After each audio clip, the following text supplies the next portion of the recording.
ಸಮಾಜದವ್ರನ್ನ ಕರೆಸ್ತಾ ಇದ್ದೀವಿ, ಮಾತನಾಡ್ತಾ ಇದ್ದೀವಿ. ಎಲ್ಲ OBC ಸಮಾಜಗಳನ್ನ ಕರೆಸಿದ್ದೀವಿ. SC ಸಮಾಜ, ST ಸಮಾಜ, ವೀರಶೈವ ಸಮಾಜ, ಮರಾಠ ಸಮಾಜ, ಎಲ್ಲ ನಮ್ಮ ಪಕ್ಷದಲ್ಲಿರ್ತಕ್ಕಂಥ ಎಲ್ಲ ನಮ್ಮ ಸಮಾಜದ ಮುಖಂಡರುಗಳನ್ನ ಕರೆಸಿ ಯಾವ ರೀತಿ ಚುನಾವಣೆ ಎದುರಿಸಬೇಕಂತೇಳಿ ಎಲ್ಲರ ಜೊತೆ ಅವರೊಂದು ಸಜೆಷನ್ಗಳನ್ನ ತೊಗೊಂಡು ಮುಂದೆ ಬರ್ತಕ್ಕಂಥಗಳಲ್ಲಿ ಚುನಾವಣೆ ಪ್ರಕ್ರಿಯೆ ನಡೆಸ್ತಾ ಇದ್ದೀವಿ ಅಲ್ರಿ. ಅದೇ ಮತ್ತೆ ಜೋಶಿಯವರು ಪ್ರಧಾನಮಂತ್ರಿಯವರು ಏನು ಮಾಡಿದ್ರು ಅಂತ ಗೊತ್ತಿದ್ರೆ ಇಷ್ಟಾಗಿ ಪಬ್ಲಿಸಿಟಿ ತಗೋಬೇಕು. TV ಆಫ್ ಮಾಡಕ್ಕೆ ಹೇಳ್ರಲ್ಲ, ಮತ್ತೆ TV ಆಫ್ ಮಾಡಿ ಒಂದೇ ಸರಿ ಒಂದು ದಿವಸ ಈ ದೇಶಕ್ಕೆ ಮಾತಾಡ್ಬಿಟ್ರೆ ಆಯ್ತಲ್ಲ. ದಿನ ಬೆಳಗ್ಗೆ ಇಷ್ಟಾಗಿ TV ಪ್ರಚಾರ ತಗೋಬೇಕು. ಇದೇ ಚಾಲೆಂಜ್ ಇದೆ ನಮಗೆ. ಏನೋ ಪ್ರಹ್ಲಾದ್ ಜೋಶಿ ಅವರು ಏನು ಹೇಳ್ತಾ ಇದ್ದಾರೆ, ಚರ್ಚೆಗೂ ಬರಲಿಲ್ಲ, ಕೇಳಿದ ಪ್ರಶ್ನೆಗೆ ಉತ್ತರನೂ ಕೊಡಲಿಲ್ಲ. ನಮ್ಮ ಮೇಲೆ ಸುಳ್ಳು ಹೇಳೋದಕ್ಕಿಂತ ಜಾಸ್ತಿ ಯಾಕೆ ಮತ್ತೆ ಇಷ್ಟಾಗಿ ಪ್ರಚಾರ ಬೇಕಂತ ಪ್ರಧಾನಮಂತ್ರಿ ಅವರಿಗೆ? ಕೆಲಸ ಮಾಡಿದ್ರೆ ಜನ ಓಟ್ ಹಾಕ್ತಾರೆ ಬಿಡ್ರಿ. ಮನೆಗಿರಲ್ಲ, ಮತ್ತೆ ಮನೆಗಿದ್ದು ಓಟ್ ಕೇಳ್ಬೋದಲ್ಲ. 4 ಲಕ್ಷ ಓಟ್ನ ಗೆಲ್ತೀವಿ ಅಂತ ಹೇಳಿಲ್ಲ ಅವರು. ಯಾರು ಹೇಳಿದ್ದು? ಪ್ರಹ್ಲಾದ್ ಜೋಶಿ ಸಾಹೇಬ್ರು ಕೆಲಸ ಮಾಡಿ, ಹಂಗಾಗಿ ಮೋದಿ ಸಾಹೇಬ್ರೆಲ್ಲ ಮನೆಗೆ ಕೆಲಸ ಮಾಡಿಬಿಟ್ಟಿದ್ರೆ ಮತ್ತೆ ಮನೆಗೆ ಕುತ್ಕೊಂಡು ಓಟ್ ಕೇಳ್ಬೇಕು. ಇಷ್ಟಾಗಿ ಪಬ್ಲಿಸಿಟಿ ಮಾಡ್ಕೊಂತಿರ್ಬೇಕು. ದಿನ ಬೆಳಿಗ್ಗೆ ಇದ್ರೆ 10 ನಿಮಿಷಕ್ಕೆ ಒಂದೊಂದು ಆ್ಯಡ್ಗಳು. ಯಾವುದು ಟಿವಿನಾಗ ನೋಡಿದ್ರೆ ಅವ್ರದ್ದೇ ಆಡು, ಯಾವುದು ಪೇಪರ್ ನೋಡಿದ್ರೆ ಅವ್ರದ್ದೇ ಆಡು, ಅದ್ರಲ್ಲಿ ಮತ್ತೆ ಸುಳ್ಳು ಇರ್ತಕ್ಕಂಥ ಆಡುಗಳು, ಸುಳ್ಳು ಅಂಕಿಅಂಶಗಳು ಹೇಳ್ತಕ್ಕಂಥದ್ದು ಎಷ್ಟು ದಿವಸ ನಡೆಸ್ತಾರೆ ಹೇಳ್ರಿ. ಮತ್ತೆ ಅಷ್ಟಿದ್ರೆ ಬಿಡ್ರಿ. ಮತ್ತೆ ಕೆಲಸ ಮಾಡಿದ್ರೆ ಜನ ಓಟ್ ಹಾಕ್ತಾರೆ. ಮತ್ತೆ ಕೇಳ್ಬಾರ್ದಲ್ಲ ಓಟ್ ಬಂದು ಇಷ್ಟಾಗಿ ಕೇಳ್ಬೇಕು. ಮತ್ತೆ ಅಲ್ರಿ ಅದು ಇಂಪಾರ್ಟೆಂಟ್. ಈಗ ಕಳೆದ 10 ವರ್ಷ ಆಗೈತೆ ಏನು ಹೇಳ್ರಿ. ಲೋಕಸಭೆ ಚುನಾವಣೆ ಆದ್ಮೇಲೆ ಏನಾಗುತ್ತೆ ಅದೆಲ್ಲ ಬೇಡ. 10 ವರ್ಷ ಏನು ಮಾಡಿರಿ ಹೇಳ್ರಿ. ನಾವೇನು ಬೇಸಿಕ್ ರೇಟನ್ನು ಕೇಳ್ತಾ ಇದ್ದೀವಿ, ಮೂಲಭೂತ ಸೌಕರ್ಯಗಳು ಈ ದೇಶದ ಜನಕ್ಕೆ ಏನು ಮಾಡಿದಿರಿ, ಎಷ್ಟು ಮನೆಗಳು ಆ ಮನೆಗಳು ಸುಳ್ಳು ಹೇಳ್ತಾರೆ. ನಿರ್ಮಲಾ ಸೀತಾರಾಮನ್ ಪಾರ್ಲಿಮೆಂಟ್ನಲ್ಲಿ 3 ಕೋಟಿ ಅಂತ ಹೇಳ್ತಾರೆ.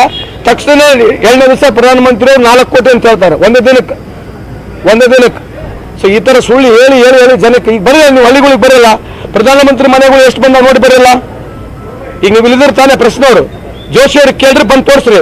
ಪ್ರಧಾನಮಂತ್ರಿ ಅವ್ರ ಮನೆಗಳು ಎಲ್ಲೆಲ್ಲಿ ಬಂದಾಗ ಯಾವ ಹಳ್ಳಿಗಳಿಗೆ ಬಂದಾಗ ತೋರಿಸ್ಬೇಕಲ್ಲ. ಯಾಕೆ ತೋರಿಸ್ಬಾರ್ದು? ಬಂದು ತೋರಿಸ್ಬೇಕಲ್ವಾ? ಯಾಕೆ ತೋರಿಸ್ಬಾರ್ದು? ಮತ್ತೆ ರೀ ಅವ್ರಿ 2G ಸ್ಕ್ಯಾಮ್ 3G ಸ್ಕ್ಯಾಮ್ ಮಾಡಕ್ಕೆ ಅವ್ರಿಗೆ ಏನಂದ್ರಿ? ಅವ್ರಿಗೇನು ನೈತಿಕತೆ ಏನ್ರಿ? ಬದಲು ಈ ದೇಶದಲ್ಲಿ ಏನು ಈ PM ರಿಲೀಫ್ ಫಂಡ್ ತೊಗೊಂಡಿದ್ದಾರೆ ದುಡ್ಡು, ಆ ದುಡ್ಡಿನ ಮಾಹಿತಿ ಕೂಡ ಕೇಳಿ. ಎಲೆಕ್ಟ್ರಲ್ ಬಾಂಡ್ ಬಗ್ಗೆ ಮಾತಾಡಿ ಕೇಳ್ರಿ. ಕೋಲ್ ಸ್ಕ್ಯಾಮ್ ಬಗ್ಗೆ ಮಾತಾಡಿ ಕೇಳ್ರಿ. ಅದಾನಿ ಪೋರ್ಟ್ನಲ್ಲಿ ಒಂದೇ ದಿನದಲ್ಲಿ ಸುಮಾರು 32,000 ಕೋಟಿ ದೇಶದ ಡ್ರಗ್ಸ್ ಸಿಕ್ಕಿದೆ. ಪ್ರಹ್ಲಾದ್ ಜೋಶಿ ಸಾಹೇಬ್ರಿಗೆ ಮಾತಾಡಿ ಕೇಳಿದ್ರ ಬಗ್ಗೆ. ಸುಮ್ಮನೆ ರಾಹುಲ್ ಗಾಂಧಿ ಬಗ್ಗೆ ಮಾತನಾಡಿದೆ, ಸೋನಿಯಾ ಗಾಂಧಿ ಬಗ್ಗೆ ಮಾತನಾಡಿದೆ. 10 ವರ್ಷದಲ್ಲಿ ನಾವು ಅಧಿಕಾರದಲ್ಲಿಲ್ಲ. ಎಲ್ಲ ಎನ್ಕ್ವೈರಿ ಮಾಡಬಹುದಾಗಿತ್ತಲ್ಲ. ಎನ್ಕ್ವೈರಿ ಮಾಡಕ್ಕೆ ಏನಾಗಿತ್ತು ಅವ್ರ ಕೈಲಿ? 25 ಜನಕ್ಕೆ ED ಇರ್ತಕ್ಕಂಥವರಿಗೆ, CBI ಇರ್ತಕ್ಕಂಥವರಿಗೆ ಪಾರ್ಟಿನ ಕರ್ಕೊಂಡಿದ್ದಾರೆ. 23 ಜನ ಕರ್ಕೊಂಡಿದ್ದಾರೆ. ಸುಮ್ಮನೆ ಯಾಕೆ ಮಾತನಾಡ್ತಾರೆ? ಸಾಕು ಹೇಳ್ರಿ. ನೋಡ್ರಿ, ರಾಹುಲ್ ಗಾಂಧಿ ವಿರುದ್ಧ, ಸೋನಿಯಾ ಗಾಂಧಿ ವಿರುದ್ಧ ಮಾತಾಡೋ ಜೋಶಿ ಸಾಹೇಬ್ ನಿಂದ್ರಸಕ್ಕೆ ಹೇಳ್ರಿ. ಏನೇನೋ ಇದ್ರೆ 10 ವರ್ಷದಲ್ಲಿ ಏನು ಮಾಡಿದ್ರೆ ಹೇಳಕ್ಕೆ ಹೇಳ್ರಿ. ಸಾಕು ಇವೆಲ್ಲ ಸುಳ್ಳು ಹೇಳಕ್ಕೆ ನಿಂದ್ರಸಕ್ಕೆ ಹೇಳ್ರಿ. ಅವ್ರಿಗೆ ಯಾರು ಮಾಡಿದ್ದಾರೆ? ಏನು ಮಾಡಿದಾರೆ ಅಂತ? ಏನು ಅನಗತ್ಯ ತೊಂದ್ರೆ ಅಲ್ರಿ? CBI ED ಎಲ್ಲ ದಿನ ಬೆಳಿಗ್ಗೆ ಅದೇ ಕೆಲಸ ಮಾಡ್ತಾವಲ್ರಿ. ಈ ದೇಶದಾಗ ಏನು ಕೆಲಸ ಮಾಡ್ಯಾರ? CBI ಫೆರಾ ED ಬಿಟ್ಟರೆ ಇನ್ನೇನು ಕೆಲಸ ಮಾಡ್ಯಾರ 10 ವರ್ಷದಾಗ? 25 ವರ್ಷದ ಮನೆ 25 ಪೊಲಿಟಿಷಿಯನ್ಸ್ ಮೇಲೆ ರೇಟ್ ಹೊಡಿತಾರೆ ಮನೆಗಳು. ಆದ್ರೆ 23 ಜನ BJPಗೆ ಇದ್ದಾರೆ. ಅಂದ್ರೆ ಅರ್ಥ ಏನು? ಇದ್ರ ಬಗ್ಗೆ ಚರ್ಚೆ ಮಾಡಿ ಕೇಳ್ರಿ. ಸುಮ್ಮನೆ ಸಾಕು ಹೇಳ್ರಿ. ಸುಳ್ಳು ಹೇಳೋದು ಪ್ರಹ್ಲಾದ್ ಜೋಶಿ ಅವ್ರದ್ದು, BJP ಅವ್ರದ್ದು ಇದೊಂದು ಬೈಪಾಟ್ ಆಗ್ಬಿಟ್ಟಿದೆ.